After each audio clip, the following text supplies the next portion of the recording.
मिथिला खबर में अहाँ सबके स्वागत है। हम बाजि रहल छी मनोज चौधरी। एखन पूर्णिया के एगो होटल में सेमिनार के आयोजन भेलै, जाहिमे रोजगार संसद कार्यक्रम के आयोजन ये और रोजगार संसद के माध्यम से यह मांग ये कि राष्ट्रीय रोजगार नीति कानून पूरे देश में बनायल जाए, जाहिसँ युवा और महिला के रोजगार भेटे। हम बात करै छी एकर जे संस्थापक छै हुनकासँ। रोजगार संसद में हम लोग सरकार से डिमांड कर रहे हैं कि राष्ट्रीय रोजगार नीति कानून बने।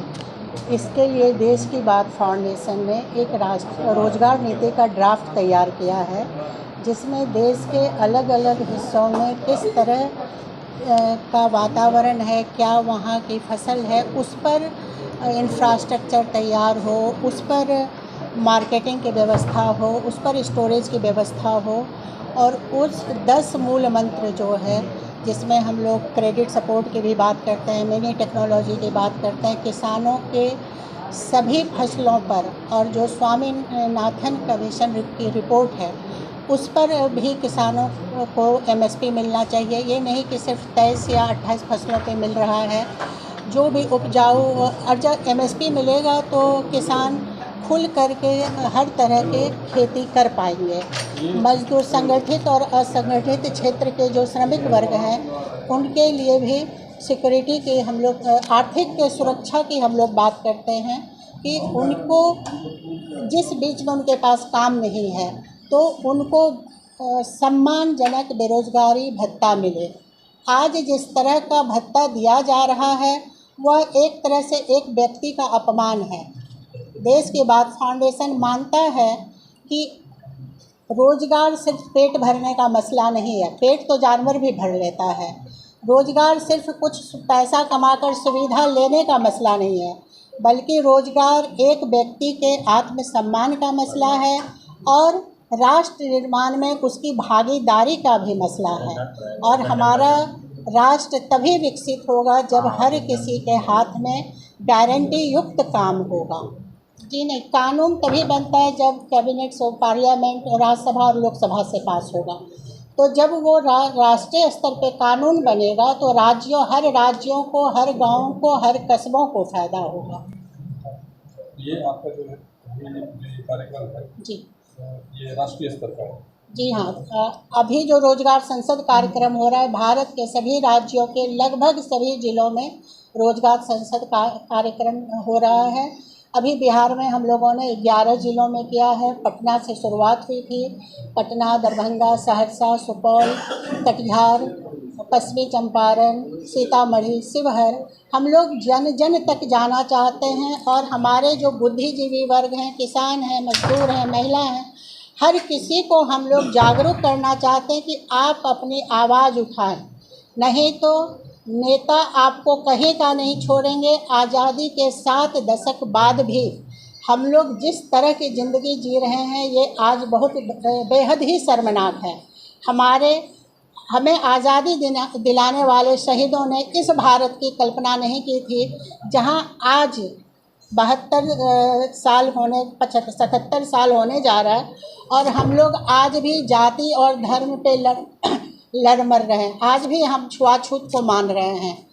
सुनना, जब आप शहरों में होते हैं, आपका कॉरपोरेट कल्चर में होते हैं, तो आपको यकीन नहीं होता कि आज भी छुआछूत प्रथा जारी है। तो हम लोग जो देश की बात फाउंडेशन इन सभी मुद्दों पे जागरूकता कार्यक्रम कर रहा है। और सबसे बड़ा मुद्दा जो बेरोजगारी का है, वो जब तक राष्ट्रीय रोजगार नीति कानून नहीं बनेगा, सरकारें आती रहेंगी, जाती रहेंगी, पैबंद लगाने का काम करती रहेंगी। पूरे देश भर में देश की बात फाउंडेशन रोजगार संसद का आयोजन कर रही है और इसी कड़ी में आज पूर्णिया में ये रोजगार संसद का आयोजन हुआ था। यहाँ पे इस रोजगार संसद में पूरे शहर के जो बुद्धिजीवी वर्ग के लोग हैं वो आमंत्रित थे और उन्होंने अपनी अपनी बातें रखी। रोज़गार को बढ़ावा कैसे मिले, क्योंकि देश की जो जनसंख्या है, जिस प्रकार जनसंख्या की बढ़ोतरी हो रही है उस प्रकार बेरोजगारी का स्तर भी धीरे धीरे बढ़ता जा रहा है। तो देश में बेरोजगारी का जो स्तर बढ़ता जा रहा है, इसके निदान के लिए क्या कुछ कर सकते हैं, निजी स्तर पर क्या प्रयास हो सकते हैं, क्या सरकारी स्तर पर प्रयास हो सकते हैं और क्या कुछ हो सकता है इसी सब संभावनाओं को तलाशने के लिए आज रोजगार संसद का आयोजन यहाँ पूर्णिया में किया गया है, जहाँ सभी बुद्धिजीवी वर्ग के लोग यहाँ पे आज अपनी बातें रख रहे हैं और समाधान बता रहे हैं कि कैसे देश में बेरोजगारी को ख़त्म किया जाए और कैसे एक राष्ट्रीय रोजगार नीति बना करके यहाँ के जो लोग हैं, जो युवा हैं, उनको उनके हाथों तक रोज़गार पहुँचाया जाए और कैसे इसको यहाँ के युवाओं को रोज़गार मिले। तो इसी सब को लेकर के आज यहाँ पे ये कार्यक्रम है और ये कार्यक्रम इस कार्यक्रम को करने के लिए प्रीति सिंह जो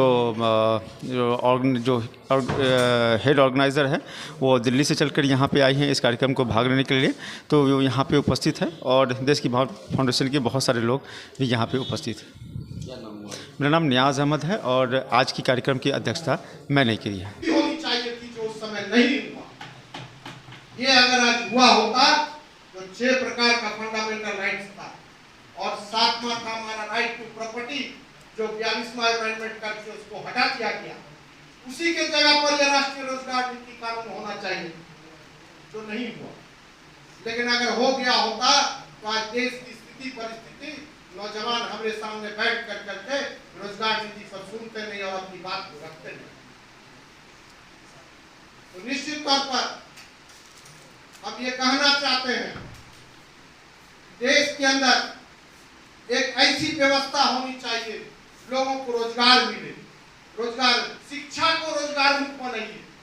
अभी बात हो रही थी शिक्षा की। एक वक्ता ने एक बात को कहा, डॉक्टर राम मनोहर लोहिया इस देश के सबसे बड़े समाजवादी थे। उन्होंने कहा था कि राजा हो या भंगी की संतान, सबको शिक्षा मिले एक समान। इसलिए मैं इस बात को कह रहा हूं, 2 तरह की शिक्षा की व्यवस्था की गई। गरीब को पढ़ने वाला लड़का सरकारी स्कूल में पढ़ेगा, बड़े लोग जिनके पैसे वाले लोग हैं उनका बच्चा दून स्कूल में पढ़ेगा। ये नीति बदलनी चाहिए। ये नीति में बदलाव नहीं हुआ।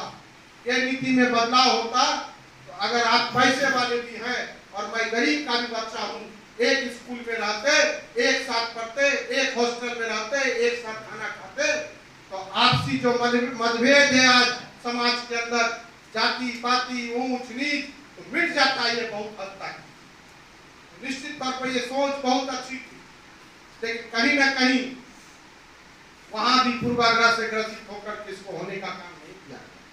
मैं किसी सरकार पर कटाक्ष नहीं करना चाहता। मैं ये बात कहना चाहता हूँ, आपके देश के अंदर एक ऐसी रोजगार की व्यवस्था होनी चाहिए, जिस प्रकार जनसंख्या बढ़ते जा रहा है उस दिशा में आपका रोजगार हटता जा रहा है, और जो रोजगार में थे उनको भी हटा देने का काम आपने किया।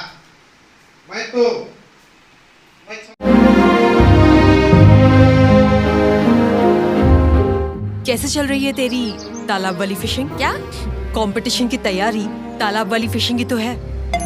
जॉब्स कम, एप्लीकेंट ज्यादा। क्या हुआ, मिर्ची लगी? हाँ? अगर लाइव बनानी है ना तो मेरी तरह अरीना एनिमेशन से स्किल ले और ज्वाइन कर एनिमेशन और वीएफएक्स इंडस्ट्री। अगर जॉब्स के लिए कहीं कंपटीशन नहीं है तो वो है मीडिया और एंटरटेनमेंट इंडस्ट्री, और उसके लिए बेस्ट प्रिपेयर करता है अरीना एनिमेशन। अरीना एनिमेशन, अब सेटल हो जाओ। करनी है प्रतिभा की परीक्षाओं की तैयारी और नहीं मिल रहा है पढ़ाई करने का वातावरण, तो हम देंगे आपको एक अनुकूल वातावरण, जहां मिलेगा वाईफाई, एसी, शुद्ध पेयजल, अखबार और नोटबुक की व्यवस्था, सीसीटीवी कैमरे से लैस self study centre, SM digital library near Jalsa Vivah भवन, चुनापुर रोड, पूर्णिया।